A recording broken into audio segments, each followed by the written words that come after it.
Hey guys, welcome back. Let's, as always, start with the different versions of SPY and then, proceed to the plays and, my thoughts on the market. So last week we discussed this bear version first, right? And we said that if it was the bear version, we were likely to sell off, the whole week, have a really red week. That's very common in a wave three of a wave eight.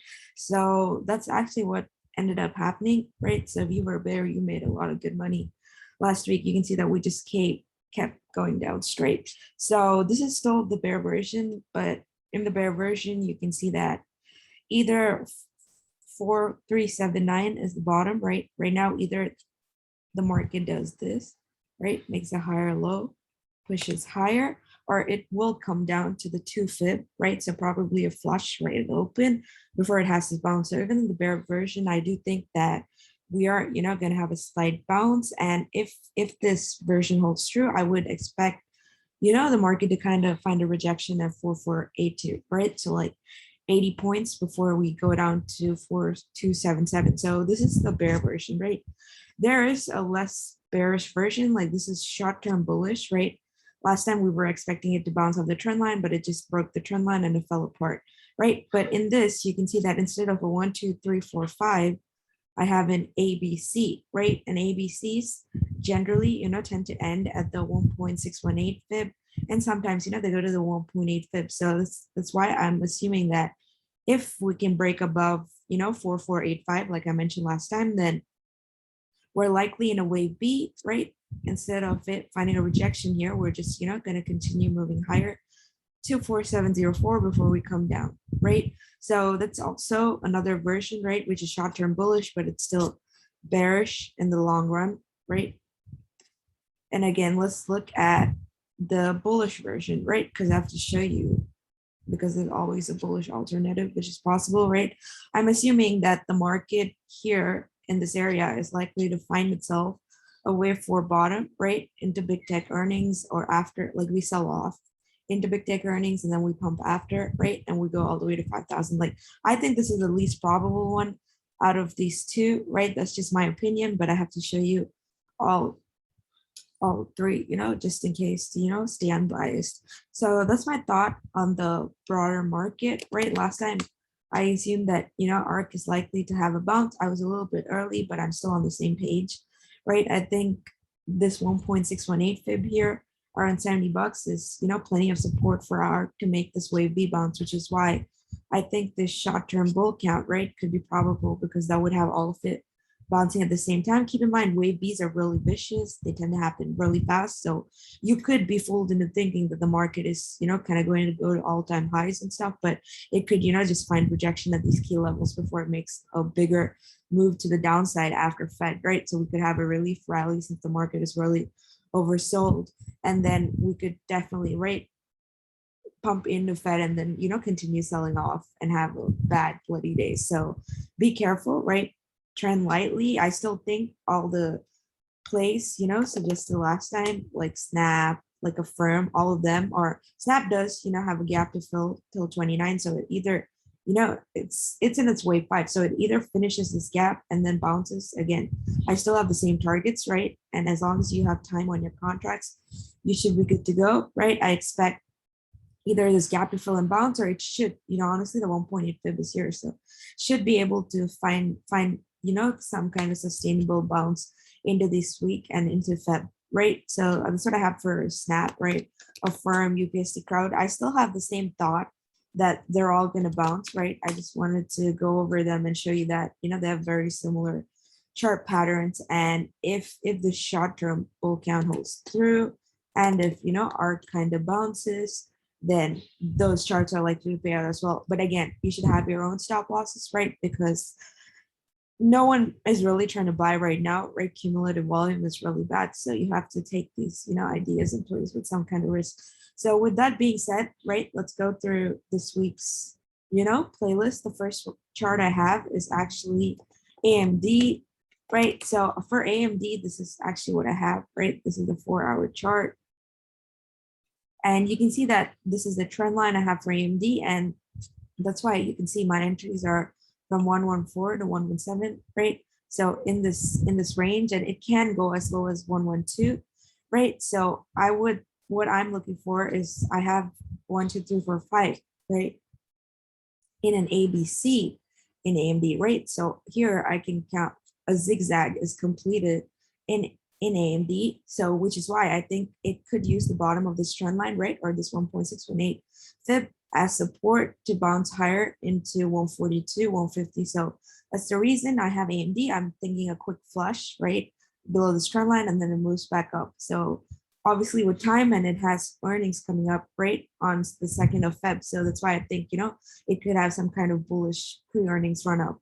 So that's the reason I have AMD on there. And the next one is XFAB. We had XFAB last week as well, right? We were discussing XFAB when it was like at 48, 47, and then it died really massively. So if you guys are already in the puts, right, you're already experienced a nice 15% move to the downside. But bigger picture, as I showed you last week for XFAB, this obviously I do think this trend line could hold as a bounce, but I'm expecting, when this support of 40.29 breaks, that would also break this trend line here.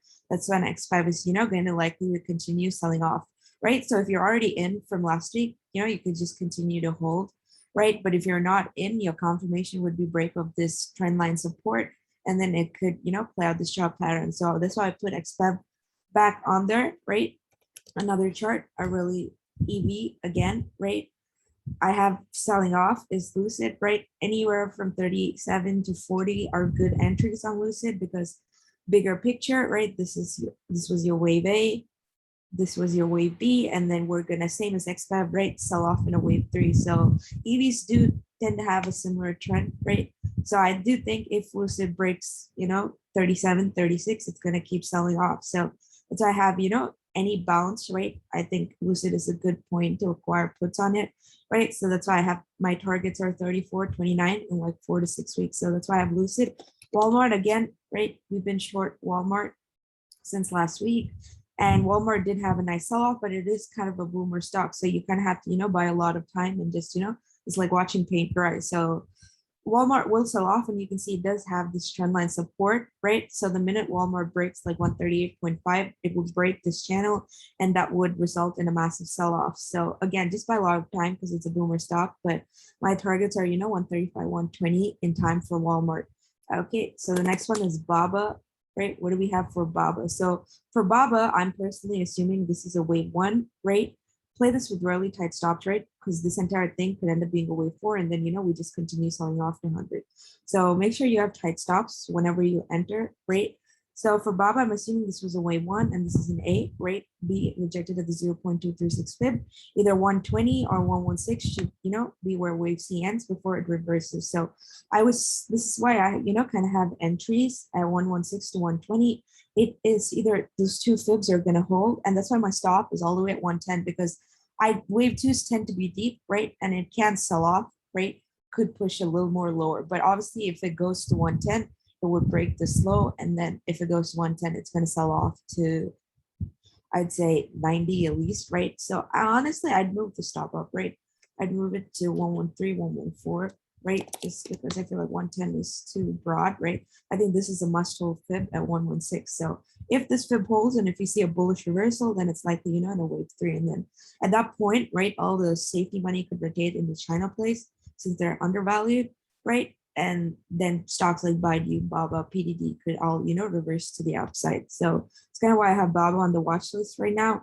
Let's look at Shop, right? Shop is another thing where you saw the bear count right here, where you saw that we were in a 304, but even in a 304, right, we're likely to have a wave 4 bounce, right? So Shop is kind of assuming that, the Shop chart, right, once it played out its bearish divergence, right, had a massive sell-off.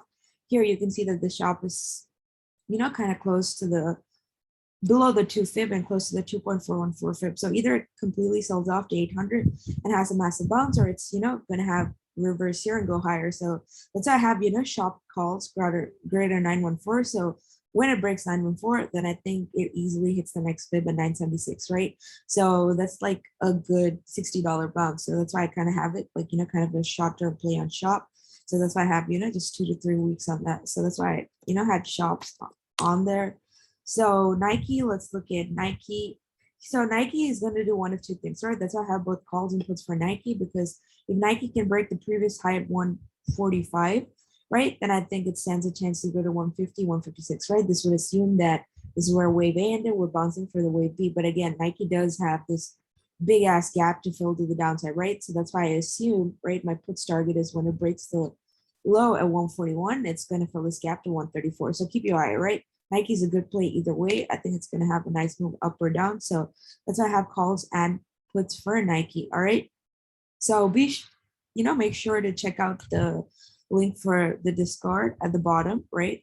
So let's go through, last week's playlist, see how we kind of did, right? Because here again, I already went through Snap and Crowd and all these oversold plays, right? I mentioned that they were finishing wave fives and they're still, bleeding. But as I mentioned, if you were going to take these plays to buy enough time, if you bought enough time, I think you're okay, right? I think there's no need to panic. Just, play it by ear. And if you do have long calls, you can always, have weekly puts against them to hedge against them and, kind of make money to the downside. So Snap obviously still, in the entry zone. Same thing for Roblox, to be honest. Although it did break its weekly trend line, that is a really bearish sign.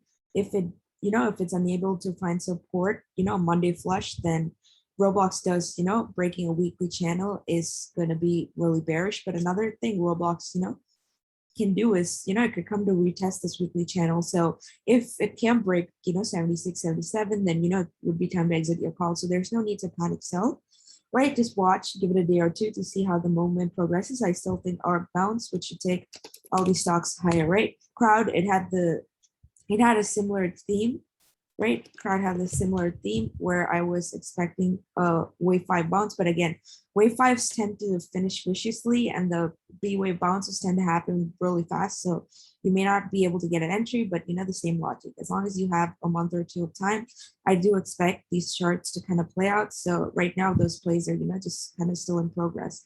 We did discuss XFEB, right?